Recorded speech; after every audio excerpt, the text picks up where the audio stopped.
I'm going to start by saying this isn't a hype-driven pitch. I'm looking at the Pentair 523744EC IntelliChlor LT15 so you can figure out if it's the kind of salt chlorine generator that actually fits your pool routine, or if you'd be better off sticking with a traditional granular chlorine system. Link is in the description if you want to check the product details on Amazon. One of the biggest things that makes people pause on any pool chemical upgrade is the fear of insta-land forget nonsense. You're probably thinking, if I switch to a salt system, will I end up with cloudy water because I don't understand how to tune it, or will the extra hardware be a maintenance nightmare after a season? Those are legitimate concerns, especially if you've never dealt with a salt cell before. The IntelliChlor LT15 tries to answer those worries by being a drop-in replacement for the older Pentair EC520888 models, and by offering a modular design that separates the power pack from the cell itself. In practice, that means you can swap out a faulty cell without having to replace the whole unit, which saves you a trip to the dealer and a chunk of cash. Let's talk about the day-to-day experience. The unit is designed for pools up to about 15,000 gallons, so if you have a residential pool in the 12,000-15,000 gallon range, the sizing is spot on. The first thing you'll notice after installation is the LCD/LED interface on the power center. It's not a glass screen, but the contrast is good enough that you can glance at it from the pool deck in bright sunlight. The menu cycles through basic stats, current chlorine output, voltage, and a simple fault indicator. What makes that useful is the built-in diagnostic info. When something goes wrong, the display will show a code that points you directly to the issue, whether it's a low salt level or a sensor fault. In my own setup, that saved me a half hour of guessing and a couple of unnecessary service calls. A key piece of the IntelliChlor family is SmartSense technology. In layman's terms, it watches the pump's on-off cycle and adjusts chlorine generation accordingly.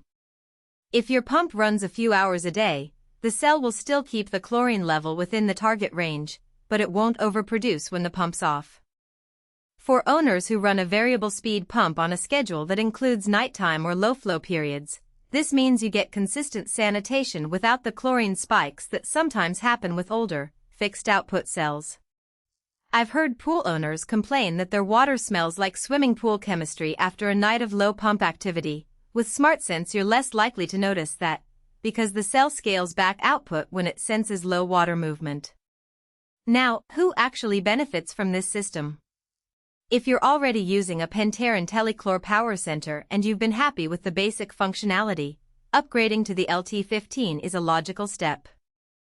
The modular design lets you keep the same power center and simply replace the old cell, which is a cost-effective way to increase reliability.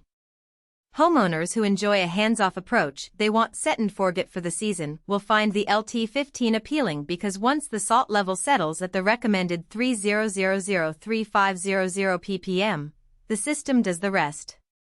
It's particularly handy for families who use the pool 3 to 4 times a week. You won't have to add chlorine tablets each time you swim, and you'll avoid the bleach burn scent that can linger after regular chlorine dosing. On the flip side, the LT15 isn't the best fit for anyone who prefers a very low-maintenance pool that never sees a change in chemistry. If your pool is smaller than 8,000 gallons, the cell's output can be overkill, resulting in higher salt consumption and the occasional need to dial down the set point.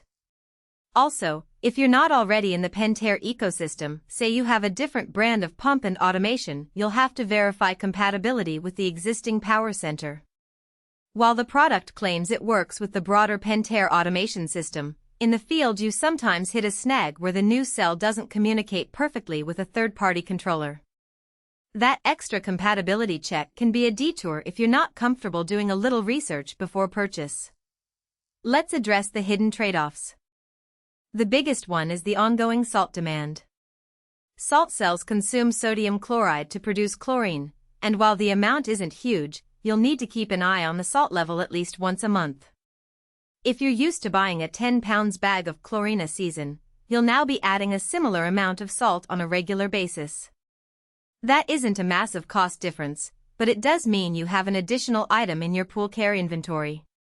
Another practical concern is the cell's lifespan.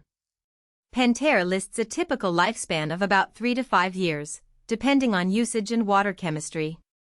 That's comparable to other salt cells, but it's still a replacement cost to factor in after the initial purchase.